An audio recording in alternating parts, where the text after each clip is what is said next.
Does this transform into the jetpack? Yeah. So the jetpack transforms into this. Okay. That's where we started. Oh, we start with jetpacks. Of course. I know. What a natural progression. Naturally, you start with a jetpack, right? Oh my god. So 2019, I started designing these and working towards it, and I finally came to a point where I found a stable solution.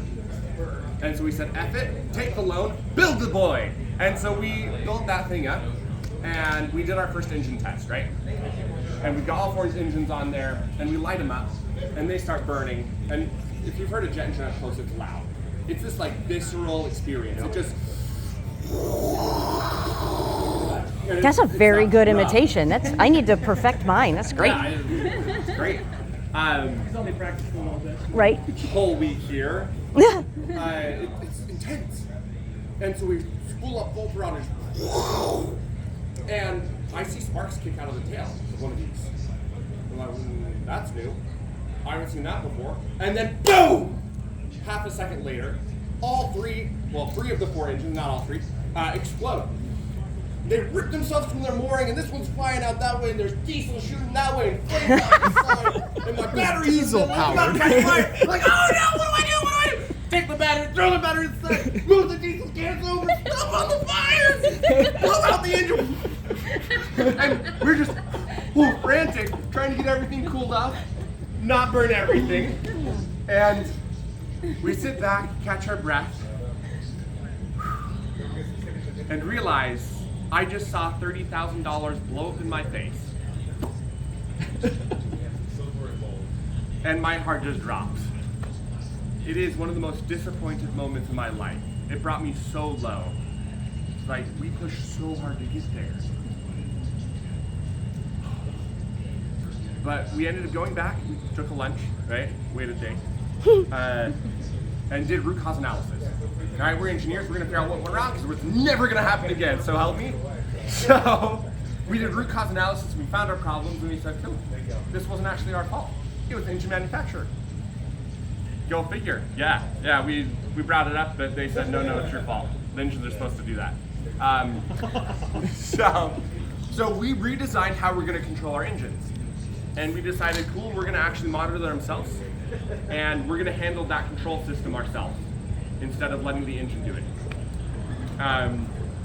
But, come to figure, we sent engines back, they said, cool, we'll give you half off, because this is insane, we've never seen it happen before, and you're kind of under warranty, so 50% off. Goodbye me, a lot better than 30K into engines again. So we rebuilt the entire thing, all new engines, except one of them, one of the old engines there. And we go and we do our first actual flight. And we're tethered here, and I start spooling up, and my heart's beating 100 miles an hour. It's terrifying, it's exhilarating, it's incredible, it's awful, all at the same time. And I spool up, psych myself out, spool up, and I start to get up into the ground. I feel it getting lighter and lighter on my toes. And so I'm just barely on my toes, and I get up into there, and I just do a spin, and I can't control it at all, and I come back down. And that was our first flight, though. We learned so much. We learned that the control system I had wasn't obviously good enough. And we had to go and push it further. So we went through and did another iteration of controls through. We figured out how to change things. We went and actually changed it from cable drive, right? We were all cable tension before, to a electrically driven system. So you can see we've actually got motors on the back of this, here and here, that control our roll and pitch now for both sides. And we go and we do another test. And I come up and I'm spool up and I'm controlling it. And now I can do it a little bit, but I'm fighting this 800 horsepower beast. Right? I've got a semi truck in a backpack, and I am fighting and pushing and fighting to keep it all lined up and straight. And it's just a struggle. And so it didn't work great. So I come back down, we rethink our controls again. We say, hold up. I have a sensor in the pack right now that tracks orientation and rotation. It's called an IMU. And I'm actually using them for my arm tracking. So the way we navigate and control is by arm orientation. You know, backwards, forwards, spin, right? You're flying like Iron Man. And all we needed to do was close the loop. We had the sensors, we had the computer, we had the motors. We just needed to plug it all together. Like, we should have done that from the beginning, right? So that's what we did. And now we do our first flight with all of this tuned in. And we start up and I'm spooling. And it's just I'm not fighting anymore. We tamed the beast. As I go up and I just turn when I want to turn, full circle, stop right where I say, until I go forward, until I go backwards, and it's just night and day different between what we started with. And now we realized at this point, we were just telling the computer where we wanted it to go. We weren't actually trying to keep it stable anymore. And so we didn't actually need a pilot. It was this like, whoa, no pilot. What would we do if we had no pilot? What could we do if we had no pilot? Holy crap, we could fly gear into a guy and get him supplies. We get a blood bag, we get med kits, we get extra ammo. And wait, we can take him back out with us. We pick that guy up and fly him back to the EMTs. So that was this like huge realization for us about what we could really do, how we could pull this off, what it could mean for people, the impact that we could have in someone's life, that we could get someone back home and safe and taken care of. So this was kicking around the back of our head. This was December. And it was bouncing around in there for a little while. And then March comes around and I get this random email from my mom. She's like, hey, I heard about this thing, you should read through it. And somewhere buried in the email, there's something about a DARPA contest. So I read through and like, oh, well, that's pretty interesting, DARPA contest. And so we opened it up and like, oh, they want a 4-to-1 lift to weight ratio. That means a 3. That's pretty close. It doesn't fly near long enough. Oh, and it's twice as heavy as it needs to be. We'll cut the thing in half and start over.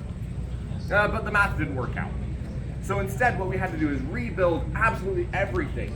And what we did is we went the next 3 generations. This is where I wanted it to be 3 years down the road.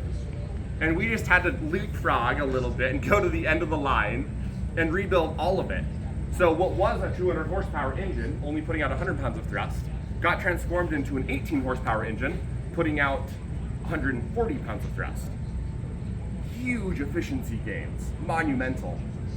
And it converted the system that would have ran for 5 minutes full blast into running for 20 minutes full blast. And now our mission profile expanded from, oh, you can fly like 5 miles on a good day if the wind's blowing the right direction, to we can do 20 plus miles, depending on your payload. Oh, you're light, we'll run for an hour and a half. Shoot. Not only that, but we ran on diesel. And this was kind of an afterthought, but it ended up being this sort of superpower almost, where the fuel that's burnt in the field for all of the vehicles is the same thing this runs on. So you're not getting to the front line and saying, hold up, we're going to charge for 4 hours while you get shot at. Patient. Just be patient. Instead, we get to just fuel up with a jerry can and pop back out. So all of this accumulated into a vehicle that can fly for 20 minutes, carry 220-pound payload, and fuel up on dang near anything. So we were pretty dang excited. We just needed a little bit more time. That's still an impressive story. Yes. Thank you. I love it. I've been perfecting it over the course of an entire week. Well done.